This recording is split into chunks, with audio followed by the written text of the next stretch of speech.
আর মাথা মুছতেছে, শরীর মুছতেছে। আল্লাহ তার কবরকে জান্নাতুল ফেরদাউস বানিয়ে দেন। কি রত্ন হারিয়েছেন আপনারা চিন্তাও করতে পারবেন। তারপরে আল্লাহ কি রত্ন দিয়েছেন, তারও বড় আলোক হয়েছেন, বসে আছেন এখানে। আল্লাহ তার হায়াত দারাজ করুন। পরবর্তী পড়েন সুবহানাল্লাহি ওয়া বিহামদিহি আদাদা খালকিহি ওয়া রিদা নাফসিহি ওয়া জিনাতা আরশিহি ওয়া মিদাদা কালিমাতিহি। দোয়া করব বেশি, কারণ দোয়াই হলো ইবাদত। দোয়া কি? রাসূল উঠতে বসতে চলতে ফিরতে রাসূলের দোয়া আছে না নাই? আছে। চেহারা দেখার সময় কি দোয়া করতেন? আল্লাহুম্মা হাসিন খালকি কামা হাসানতা খুলকি। আল্লাহ আমার অবয়ব যেমন সুন্দর করেছেন, আমার চরিত্রটা তেমন সুন্দর করে দেন। কি অসাধারণ দোয়া! মানুষটা না জানি কত সাধারণ ছিলেন, কত সুন্দর ছিলেন। আরেকটা দোয়া একজন সাহাবী বলেছেন, কোন সাহাবীকে কেউ বদনামি করলে তার জিভ টেনে ঝুলে ফেলবো আমরা। একজন সাহাবীর বদনামি আমরা সহ্য করবো না, ঠিক না? সাহাবী প্রত্যেকেই অনুরূপ ছিলেন। এই জামাতটা ছিল দুনিয়ার শ্রেষ্ঠ জামাত। রাসূল বলেছেন, আল্লাহ আল্লাহ ফি আসহাবি লা তাত্তাখিযুহুম গারাদাম মিন বা'দি ফামান আহাব্বাহুম ফাবিহুব্বি আহাব্বাহুম ওয়া মান আবগাদাহুম ফাবিবুগদি আবগাদাহুম খায়রুল কুরুনি কারনি থুম্মা আল্লাযীনা ইয়ালুনাহুম থুম্মা আল্লাযীনা ইয়ালুনাহুম। তিনটা যুগ শ্রেষ্ঠ যুগ, নবীর যুগ, সাহাবীদের যুগ, তাবিঈদের যুগ। এই তাবিঈদের যুগের নাম হলো ইমাম আবু হানিফা। এজন্য তার মর্যাদা সবচেয়ে বেশি। কত সরকার আলেমের বইতে লিখেছে সন্ত্রাসী মুআবিয়া। মুআবিয়া কি সন্ত্রাসী ছিলেন? কি ছিলেন? কাফের ওহী ছিলেন। কি ছিলেন? কাফের ওহী। সাগরের যুদ্ধে তার থেকে পারদর্শী আর কেউ ছিল না। অসংখ্য রকমের সেনাপতি ছিলেন তিনি। হ্যাঁ, এদিনের চামড়া তুলে ফেল, এদিন নোংরা, এদিন রাসূলের দুই কলিজার টুকরাকে দুনিয়া থেকে বিদায় করেছে। এদিনের ব্যাপারে কোনো ছাড় নাই, কিন্তু মুআবিয়ার ব্যাপারে কিছু বলবো না, আল্লাহ আমরা ছেড়ে দেব না। আমার রাসূল শপথ করে বলছেন, আল্লাহ কসম করে বলছি, যারা সাহাবীদেরকে বিশুদ্ধ করবে আমার ঘৃণা তাদের জন্য থাকবে, যারা সাহাবীদেরকে ভালোবাসবে আমার ভালোবাসা তাদের জন্য থাকবে। একজন সাহাবী দোয়া করেছেন, ফেরেশতার কলম বন্ধ। একজন সাহাবীর দোয়া সবাই নামাজে পড়ে, হামদান কাসীরান তাইয়িবান মুবারাকান ফীহি। একজন সাধারণ সাহাবী দোয়া, সাধারণ সাহাবী মানে তার নাম কেউ জানে না, আল্লাহ স্ট্রেঞ্জার, গরীব, মুসাফির, আবরুল সাবিল। দুনিয়াতে থাকবেন মুসাফির হয়ে। কার কথা? আল্লাহর কথা। ইবনে ওমরের সন্তানে হাদি রাসূল বলছেন, ইয়া ওমর ইশফিদ দুনিয়া গরীব কান্নাকা আবরুল সাবিল। দুনিয়াতে থাকবা অটুটের মতো, এটা তুমি মুসাফির। তিনি এটার ব্যাখ্যা করলেন সন্ধ্যায়, ফাইদা আসবাহতা ফালাম তাজদিরুল মাসা। যখন সন্ধ্যা হবে সকালের অপেক্ষায় থেকো না, তওবা করে তুমি তৈরি থাকো, যে কোনো সময় মৃত্যুর খবর আসতে পারে। কি করে ঘুমিয়ে থাকো ফজর করে কাজা, এমন তো হতে পারে জোহরে জানাজা। কি করে ঘুমিয়ে থাকো আসর করে কাজা, এমন তো হতে পারে মাগরিবে জানাজা। হয় কি না? কত মানুষ চলে যাচ্ছে, আমরা যেন নামাজি অবস্থায় যেতে পারি, তৌফিক দান করুন। সাহাবী দোয়া করছেন, লাকাল হামদ ইয়া রাব কামা ইয়ানবাগি লিজালালি ওয়াজহিক ওয়া আযীমি সুলতানিক। আগের কি অবস্থা, এটা বলে ঠিক করে দিলাম, এটা ছেড়ে দাও। আপনারা শুনতেছেন ঠিক মতো? আমি আওয়াজ পাচ্ছি না, এখান থেকে একটা ছেড়ে দাও। লাকাল হামদ, হে আল্লাহ আপনার প্রশংসা, আপনার ক্ষমতা যত বড়, প্রশংসাও আল্লাহর ক্ষমতা বেশি না কম? 12 তরকারির তরকারি রান্না করে নিয়েছে, আবে আলাদা কাটিয়ে কিনো হাত কিনো ভাগ, তুই পলায়া যা, তোর সাথে তোর সব সন্ত্রাসীরা পালাবে, তোর ডাকাত গুলো পালাবে। ঠিক না?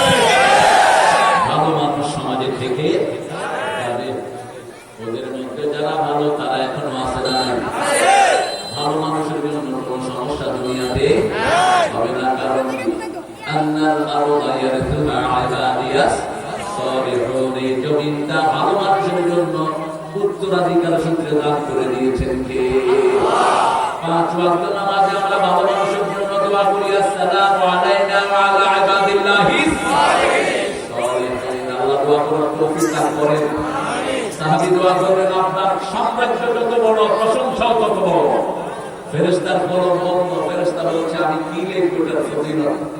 আল্লাহ বললেন, যা বান্দা বলেছে লিখে রাখো, আমি আল্লাহ নিজ হাতে পুরস্কার দিয়ে দেব। অনেক সুন্দর একটা আয়োজন আপনারা করেছেন। পূর্ব কল্যাণপুর ঢাকা না কল্যাণপুর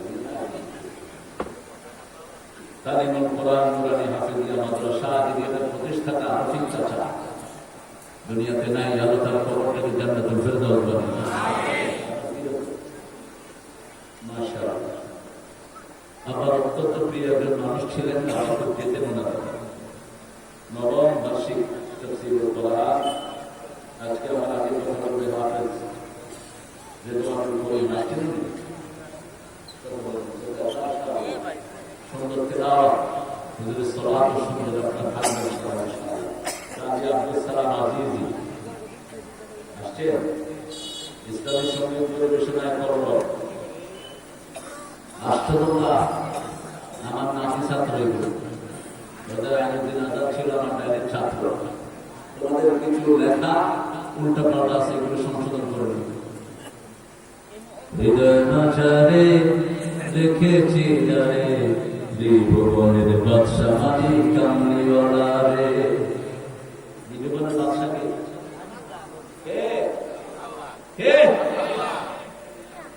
এখানে বলবা, হৃদয় নাচারে রেখেছি যারে, ত্রিভুবনের বাদশা মালিক মাওলা তাআলা রে।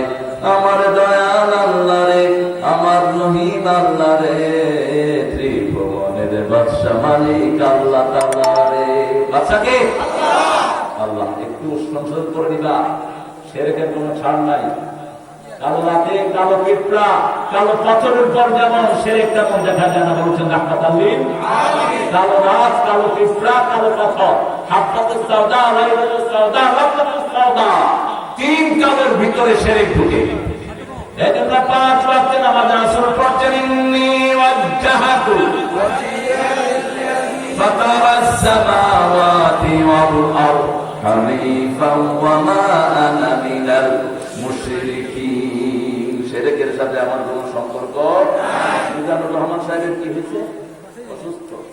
আল্লাহ শাফা দান করুন, আল্লাহ ভালো করে দিন। যদি অসুস্থ না হয় না, এতে আসলে শান্তি বেড়ে যাবে। হ্যাঁ, সভাপতি সহজ জিনিস না। টিকটক নেটওয়ার্ক আমার খুব আত্মীয় স্বজনের এলাকায়। জনতা কলেজের প্রিন্সিপাল মৃত্যু পর্যন্ত আমার খালু শ্বশুর ছিলেন। এরপর জনতা কলেজ যারা ইউসুফ সাহেব, হ্যাঁ, তারপরে আমাদের বিস্কুট আলাও হয়তো আর আত্মীয় এদের রুগী আলামে রুগী। এদিক দিয়ে আমার শ্বশুরের গোষ্ঠী আত্মীয়রা, আর আমার আব্বা এলাকায় খুব আপনাদেরকে খুব ভালোবাসতেন। এই যে আমার হাতি ভাই, আমার হাতের লাঠি, ওনারা কয়েক ভাই মাস্টার। আল্লাহ মাদ্রাসা আমার যাওয়ার সৌভাগ্য হয়েছিল একবার। হ্যাঁ, লক্ষ লক্ষ মানুষের আয়োজন। আল্লাহ হুজুরকে কবুল করুন। আর আপনারা যারা এসেছেন, অনেক বড় মহাজন এসেছেন, আমি যাদের ছাত্র হতে পারলে ধন্য হতাম। এখানে আমাদের সাইফুল্লাহ মনির সাহেবের ছোট ভাই আবুল ফালাহ সাহেবের অত্যন্ত যোগ্য সন্তান, তিনি বসে আছেন। আমাদের কলেজের সম্মানিত ভাইস প্রিন্সিপাল প্রফেসর, আমার দীর্ঘ জীবনের গাইড, যিনি আমাকে গাইড করতেন, অত্যন্ত বড় মাপের একজন আলেম, তিনি স্টেজে বসা। আপনারা অনেকেই নিচে বসে আছেন, সবাই উপরে আনতে পারলে ভালো হতো, কিন্তু স্মার্ট স্টেজ হয়ে যেতে পারে। এই জন্য সবাইকে উপরে উঠানো গেল না। অনেক স্কুলের স্যারেরা, আমার প্রিয় sir, primary sir, high school কলেজের স্যাররা এসেছেন, অনেক সমন্বয়ের অনেক কিশোররা, যুবকরা, যাদের কারণে আমরা উন্মুক্ত কথা বলার একটা ময়দান আল্লাহ করে দিয়েছি। সব ওয়াজ এবং মহম্মদের উত্তরসূরি বদরের ময়দানে আবু জেহেলকে শোয়াইছে 13 বছর আর 11 বছরের দুই শিশু। এই শিশুর মতো আল্লাহ এদেরকে কবুল করুন, চিৎকার করে বলি আমিন। এখানে যারা অতীতে চলে গেছেন রফিক সাহেব সহ এই মাদ্রাসার সাথে জড়িত, আল্লাহ সবাইকে জান্নাতুল ফেরদাউস দান করে দেন। এই এলাকার যত দিনদার, যত দিন মারা গেছেন, আল্লাহ সবাইকে মাফ করে দেন। আমরা আজকে কোরআন